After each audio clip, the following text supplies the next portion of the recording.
हर तरफ पानी ही पानी, तबाही का मंजर और न जाने क्या क्या। सिंध नदी में आई बाढ़ से इस बार लाखों घर कागज के पन्नों की तरह बह गए। लोगों के पास न खाने को अनाज बचा और न रहने को छत बचा, तो सिर्फ तन पर कपड़ा और आंखों में जीने की उम्मीद। इतना सब कुछ खोने के बाद जिए भी तो कैसे जिए। ग्वालियर चंबल अंचल में आई बाढ़ के बाद हालातों का जायजा लेने ईटीवी भारत ग्राउंड जीरो पर पहुंचा।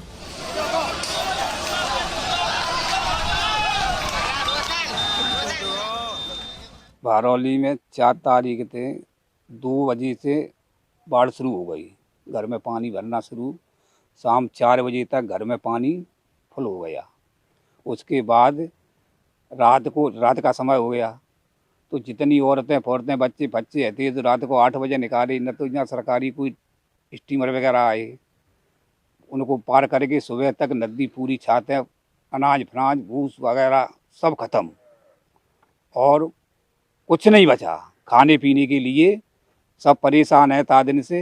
अब जो सहयोग मिलेगा तो उससे गुजारा होएगा और नहीं मिलेगा तो फिर तो मेहनत मजूरी जो कुछ मिलेगी जहाँ जनते जाएंगे गांव छोड़ के और क्या करेंगे।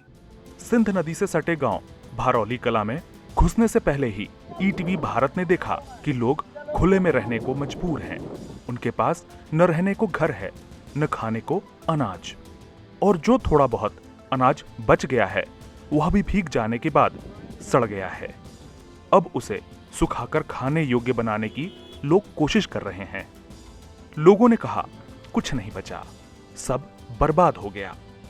सरकार से उम्मीद है, लेकिन धरातल पर अभी कोई काम नहीं हुआ है। स्थिति तो खराब हो चुकी गांव में स्थिति है ही नहीं कुछ। से खत्म होगा, खेल खराब होगा, से कोई सामान नहीं बचा, से बह हुई गई, फसल पूरी मारी गई, बाजरा है ही नहीं, बिल्कुल बाजरा बह दो वो नष्ट होगा। से खेतने को गाय भैंसों को चारों नहीं रहा कुछ। तो अब अपने कैसे खाने पीने की व्यवस्था खाने पीने की व्यवस्था जो सरकार करेगी तो होएगी, नहीं भूखने मर जाएंगे। स्थानीय लोगों से जब बात की गई तो उन्होंने बताया कि विधायक, नेता, मंत्री तो आए, लेकिन स्थिति जस के तस है। थानेदार साहब ही खाने के लिए कुछ दे जाते हैं। ग्रामीणों के घर बह जाने के बाद उन्होंने खुले आसमान के नीचे ही अपना घर बना लिया है।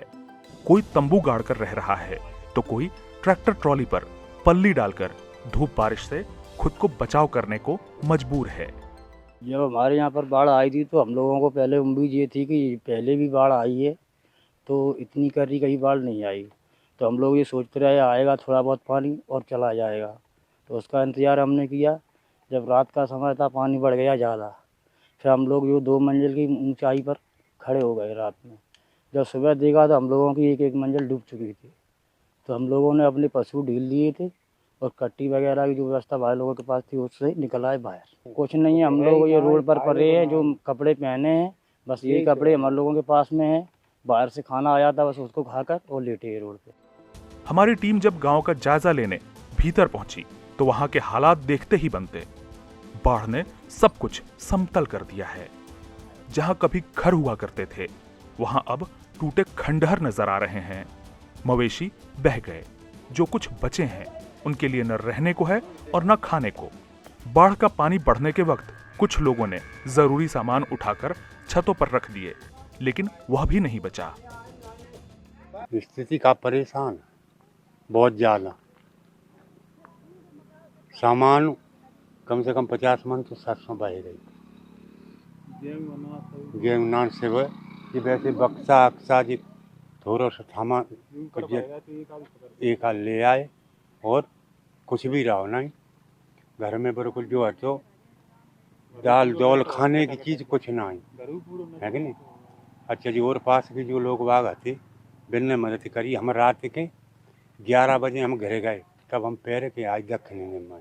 तो कई सारी जो परेशानियां हैं, समस्याएं हैं, वो खड़ी हुई हैं और इंतज़ार कर रही हैं सरकार के उस मुआवजे का, जिससे शायद जीवन में थोड़ा सा उनके कुछ आसान राह हो सके उनकी, और परेशानियों में थोड़ी सी सहूलियत मिल सके।